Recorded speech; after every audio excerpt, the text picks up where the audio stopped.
They said they needed me in conference room 4. No agenda, no warning, no smile. It was 8:13 a.m. I'd barely taken a sip from my chipped navy mug, the one with the faded "Audit like a boss" slogan my daughter gave me back in 2012. I left it on the corner of my desk, still steaming, still full. I remember thinking that was strange. I never leave my coffee unfinished. My name is Thomas Renner.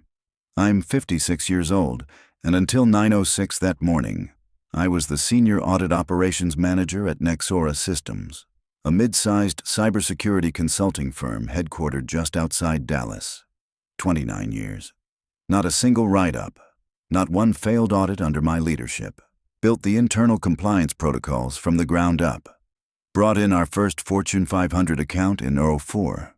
Trained half the junior staff they still use today. I had history in every bolt of that place.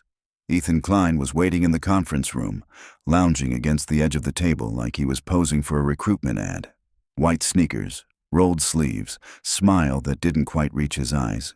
He's 31, Stanford MBA, according to the glowing company memo they blasted out 6 months ago when he took over as CEO. He was all buzzwords and boardroom swagger.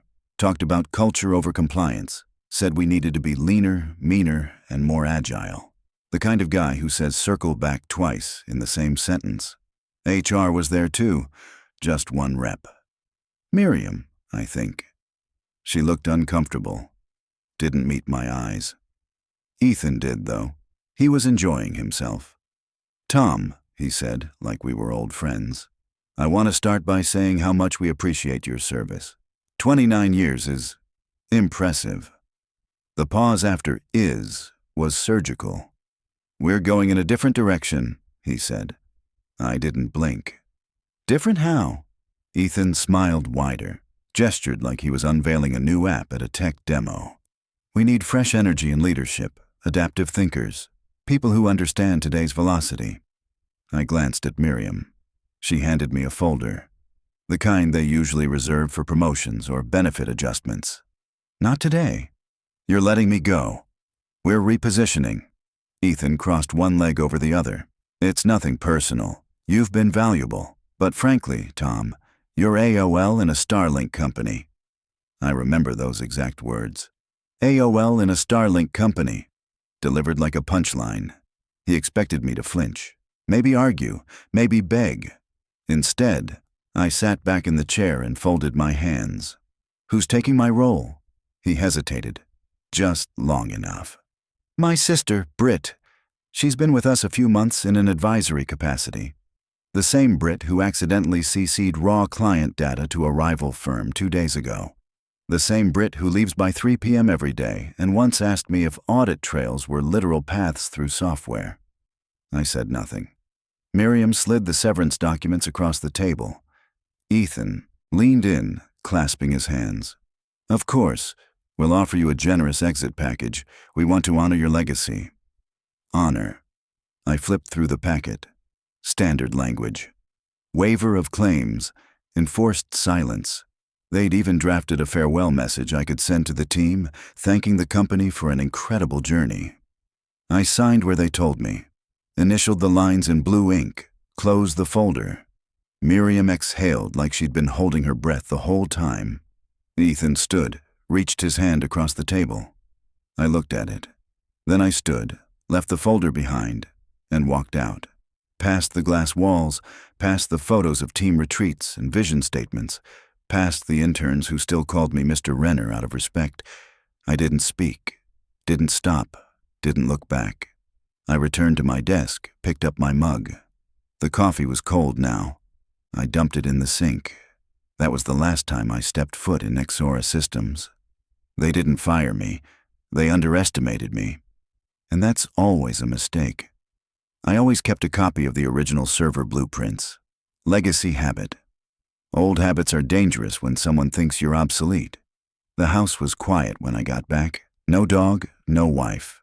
Just the hum of the air filter and the faint tick of the hallway clock my daughter gave me before she moved to Oregon. I set my keys on the counter, slipped off my shoes, and sat at the kitchen table like I had every night for years, except this time, I wasn't mentally prepping for an 8 a.m. compliance meeting. This time, I wasn't anybody's audit manager. I didn't drink. Never have. But I sat there for a long while, thinking the way only someone trained to track patterns and find holes can think. I thought about the time in '09 when I caught a $4.3 million breach from a vendor's subdomain 3 hours before it went live. I thought about the night I pulled a double shift during the ransomware false alarm and stayed calm while the CTO panicked into a phone. Back then, the company rewarded discretion and precision. Nexora used to be the kind of place where people like me didn't just survive, we thrived. Until people like Ethan Klein showed up. After dinner, I went to the spare bedroom I'd turned into my home lab. I powered up the tower under the desk, the one I never connected to Wi-Fi. 4 blinking drives, isolated, untouched, my own digital ark. I entered the old root password by muscle memory and pulled up the mirrored records. Every audit trail, every compliance report, time-stamped and hashed. Then I cross-referenced it with the versions I'd pulled down from Nexora's SharePoint 2 weeks ago, just out of routine. That's when I noticed the first discrepancy. The Q4 audit summary for Northview Capital, our biggest client, was gone. Not edited. Gone. Just an empty listing with a blank metadata shell like someone had scrubbed it without understanding that server logs record every ghost step. I checked the admin access trail and there it was. Accessed 3 days ago under my credentials. Only I hadn't logged into the system in over a week. I checked the MAC address used in the request. It wasn't mine. Someone had spoofed me. I kept going. The February internal security test reversed, marked passed. It hadn't. The original report listed 5 medium-risk protocol gaps, 2 of which could allow external escalation through admin token caching. Those notes were gone in the SharePoint copy, but I had them, right here on Drive 2. I leaned back in my chair. This wasn't just poor cleanup. It was a pattern, systematic rollback of documented failures. I ran a scan on Britt Klein's user profile. Her ID showed manual overrides on 3 audits in the last 2 months, all tagged as executive discretionary edits. I'd seen that phrase before, once, when we found out a former CFO tried to bury a risk memo under the term discretionary to keep shareholders quiet. That man was fired. Britt was promoted. I checked the outgoing mail logs. Northview Capital had flagged a data anomaly. A series of attachments were sent to the wrong recipient, another consulting firm. That was the accidental email Ethan tried to shrug off. Client data exposed, NDA breached, and the follow-up? Britt marked the incident contained. No alert escalated to the client, no review. Just a note in the file. Cleared by CEO approval. I exhaled slowly, then opened a new folder, labeled it Exfil. I made 3 sets of copies, external encrypted drives. 2 would stay with me. 1 I'd place somewhere else, off-site, just in case. I wiped the access logs, scrubbed shell records, erased trace caches. If anyone ever looked, it would be as if the archive had never been touched. I didn't call the press. I didn't storm the building. I just watched the bar fill as the last copy finalized. And when the final light blinked green, I closed the case and powered the system down, because now I had something better than a title, better than a corner office. I had the truth. And the next move wasn't theirs anymore. They forgot I helped build the fence, which means I also know where the holes are. The first call I made was to Northview Capital's compliance line, blocked number. Voice scrambled by a public VoIP relay. No names, no grandstanding, just facts. Dates. Log discrepancies. An incident report number tied to a data breach they didn't even know they'd had. I gave them enough to sniff the rot, not enough to trace it back to me. Then I hung up. The silence that followed wasn't really silence. It was a waiting room, the kind with fluorescent lighting and a slow drip behind the ceiling tile, the kind where you hear the footsteps of something coming long before it arrives. I started watching the network chatter from the outside. Nexora's client-facing servers were still sloppily partitioned. Same architecture I'd warned about during our 2020 audit. An old backdoor. API endpoint in the sandbox testing environment still accepted pings. I'd left that breadcrumb there on purpose 3 years ago, half expecting it would be patched. It wasn't. I used it now to watch patterns. Not data, not content, just motion. Who logged what, when, where. That's how I saw the first forged timestamp. A junior audit submission was edited at 2:42 a.m. on a Saturday, then again at 3:11 a.m., both under the same user ID. But the real user, a temp contractor named Diego Vargas, had signed out the day before and didn't work weekends.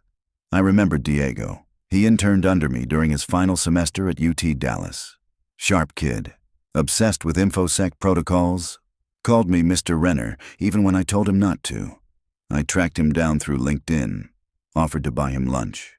He looked nervous when he showed up. Ball cap, sunglasses, eyes darting like a man expecting to be followed. We sat at an outdoor table of a PHO place I used to frequent. No small talk. "They're using my credentials," he said. "Remote access from a secured shell I never touched. But the logs say I made edits. To what? Client audits, internal controls, stuff I never had clearance for." I nodded. He took out a flash drive. I pushed it back toward him. "Keep it. Don't give me anything. Just tell me what you saw." He did. Audit trails intercepted mid-transmission. Forensics scrubbed. Timestamps rewritten via admin overrides, probably by Britt or someone in her circle. He said Ethan's name came up twice in internal Slack threads, once approving a rollback, once joking about data gravity being optional if you're in the right orbit. 2 days after that lunch, Diego was fired. No reason listed. His employee profile vanished from Nexora's internal directory by sunset. A digital erasure. Fast and clean. That's when I knew they were scrubbing. Anyone who might talk. Anyone who remembered how things used to be run. I returned to my home lab that night. There was one more item in the audit chain I hadn't opened yet. A flagged packet header routed from Britt's laptop IP, sent not through company mail, but a personal Gmail account. The payload. Raw log entries from an active compliance review. No encryption, no NDA tags. It had been forwarded to an unverified recipient with a Proton mail address. I didn't know who it was, but I knew what it meant. That kind of exposure wasn't just sloppy. It was lethal. If Northview caught wind of this, Nexora would bleed. They wouldn't just lose contracts, they'd lose certification. And when your entire business model is built on trust, that's a death sentence. The chessboard had shifted. Ethan and Britt weren't playing defense anymore. They were moving pieces, eliminating threats. And if they were willing to nuke a junior contractor for knowing too much, they wouldn't hesitate to come after me with everything they had left. That's when I picked up the phone. 10 years ago, Willa Trent had interviewed me for a feature in Financial Signal. Back then, it was about legacy systems and digital aging. I remembered her because she asked sharp questions and didn't pretend to understand everything. She listened. She fact-checked. She called me a week later to confirm one line I'd said in passing. I found her number in my old contacts. She picked up on the third ring. "Willa Trent. It's Tom Renner." A pause. "Been a while," she said. "I've got a story," I said. "You're going to want this one." Her voice didn't flinch. "Start talking." It wasn't revenge. It was clarity. Like wiping a fogged lens until you can finally see who you've been working with all along. I met Willa Trent at a diner off I-30, the kind that still served black coffee in thick porcelain mugs and had a laminated pie menu older than the waitstaff. She was already there when I arrived, sitting in the booth with her laptop open, eyes scanning some feed I didn't need to ask about. She looked up, nodded once, and closed the screen without a word. 10 years hadn't aged her much, just made her voice a little lower, her tone more exact. We didn't order food. I slid the flash drive across the table like a handoff in an old spy film. No drama, no flourish, just metal on formica. She didn't reach for it immediately. She looked at me. "Tom," she said, "how bad?" "Worse than bad," I said. "It's corporate negligence dressed up as innovation, and they're hoping no one smart enough to know the difference has the stomach to call it what it is." She nodded, took the drive, and pocketed it. No check, no preview. She trusted it was loaded. Inside that drive was everything. Full documentation of the scrubbed audit logs, copies of internal emails between Britt and Ethan, one even labeled Family Loyalty Legacy Structure, a direct quote. Records of false compliance certifications, passed with my name stamped at the bottom. Digital forgery, felony level if a prosecutor wanted to push it. There were 3 files alone that proved NDAs with Northview Capital had been breached when Britt forwarded sensitive datasets through her personal Gmail to an unsecured recipient. And that was just folder 1. She didn't ask for more. She didn't have to. We'd both seen enough of the game to know how it played out when someone handed you a live grenade with the pin already half pulled.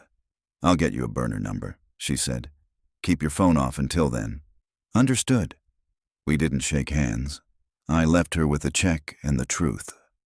The story dropped on a Wednesday morning. The headline wasn't flashy. It didn't need to be.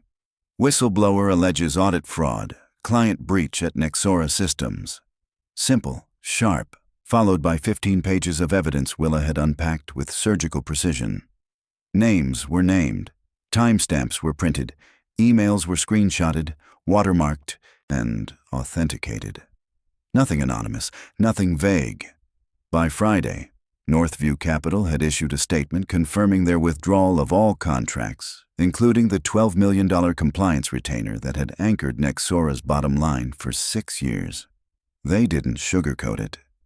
A breach of contractual trust, they said. Failure to maintain baseline integrity standards. The stock dropped 11% before the close of trading. That same afternoon, the SEC launched a formal inquiry. I knew what they'd find. Willa had only used part of what I gave her. The rest? That would go to court. Ethan held a press conference late Friday, standing behind a steel podium with the Nexora logo taped over in black cloth. He looked like a boy giving a book report he hadn't read. He used words like alleged and misunderstood context. He didn't deny the forged audits. He just blamed legacy process breakdowns. I counted 7 buzzwords in 2 minutes. Then he walked off. No questions. Britt didn't show up. Her LinkedIn went offline the next morning, like she'd never been there. But I wasn't finished. I filed the whistleblower lawsuit on Monday. My attorney delivered the packet to the U.S. District Court at 9:04 a.m. sharp. We weren't asking for reinstatement or a payout. This wasn't about rebuilding a career. It was about placing the rot on the record, permanently. Truth documented, legally, publicly, irreversibly. The call came in just after noon. A partner from another firm I used to respect, asking if I wanted to consult. I thanked him and said I wasn't taking offers. Not yet. Maybe not ever. Because something was still burning, and I wanted to watch it fall. The judge's voice was quiet, but final, like the slide of a bolt-action rifle. I sat behind the plaintiff's table in a dark gray suit I hadn't worn since my daughter's college graduation. No tie, no cufflinks, just the basics. My lawyer, Linda Keller, had advised me to look professional, not performative. I told her that was easy. I'd never been good at pretending anyway. Across the aisle, Ethan Klein sat stiff in his chair, chin lowered like he was trying to disappear into his own body. The confident tech mogul posture was gone. No sneakers today. Black dress shoes, scuffed. Britt wasn't seated beside him. She was 3 rows back, shoulders hunched, hair pulled into a severe bun that didn't quite hide the tremor in her jaw. Her lawyer kept whispering something in her ear. She didn't respond. The room wasn't large, but it felt heavy. Press sat in the last row, notebooks open, recorders ready. 2 SEC representatives watched from the gallery, arms crossed, flanked by silence. No one shuffled papers. No one coughed. The air was still, waiting. Judge Molina had reviewed every document over a 4-week period. My whistleblower claim, the supporting audit trails, the metadata records, the forged reports, the internal emails. Everything. She'd called the compiled evidence comprehensive, concerning, and unambiguous. Now she sat with both hands folded neatly in front of her as she read the ruling aloud. In the matter of Thomas Renner versus Nexora Systems and associated parties, she began, this court finds in favor of the plaintiff on all counts. She went point by point. First, the forged audit documents bearing my name. A deliberate act of misattribution and defamation, she said, conducted with the intent to discredit the plaintiff and to mask regulatory violations. Second, the internal communications between Ethan and Britt, demonstrating systemic abuse of authority and nepotistic decision-making that directly compromised client data integrity. Third, the whistleblower protections. The defendant retaliated against the plaintiff both professionally and reputationally after internal concerns were raised, constituting a clear violation of federal labor protections. The gavel didn't fall yet. The judge turned to the defendants. Effective immediately, both Ethan Klein and Britt Klein are permanently barred from holding any leadership role in the fields of compliance, audit, or data governance within the jurisdiction of the United States. I heard someone behind me exhale hard. Could have been one of the SEC reps, could have been Linda. Further, the court awards civil damages to the plaintiff in the amount of $2.4 million for reputational harm, lost income, and emotional distress. I didn't blink. No number was going to give me back what they tried to erase. Then came the final hit. Nexora Systems will forfeit all current and pending government contracts, effective immediately, pending full regulatory audit and investigation. This ruling is to be made public and entered into the Federal Contractor Misconduct Database. Additionally, the plaintiff's name is to be publicly cleared of all wrongdoing, and all prior allegations against him in relation to this matter are formally nullified. The judge paused, then looked at me directly. Mr. Renner, this court acknowledges your 29 years of professional service and your commitment to ethical conduct. Your reputation is restored. Only then did the gavel drop. Outside, reporters swarmed Ethan. He didn't stop, just kept walking, face blank, eyes scanning for an exit that wasn't there. A mic hit his chest. He pushed it aside and disappeared into the parking garage. Britt never came out. Her LinkedIn was still gone. I knew from the wire that she'd tried to shop herself around to 2 firms last week. One recruiter laughed out loud when he saw her name. Another reportedly said, "We don't touch melted reputations." The company was expected to fold within the quarter. Stockholders had already begun pulling. Contracts terminated, trust vaporized. Once a security firm loses credibility, it doesn't recover. Not in that industry, not ever. I didn't gloat, didn't high-five Linda or shake hands with anyone. I walked back to my truck, quiet, alone. I sat in the driver's seat for a long time, watching the courthouse doors, watching people come out, blinking against the sun like they hadn't expected the day to keep going. I looked down at the old leather folder on the passenger seat.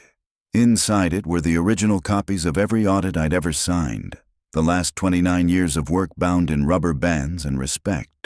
They'd tried to delete me, rewrite the truth in their font, on their letterhead, with their signatures stamped in my place.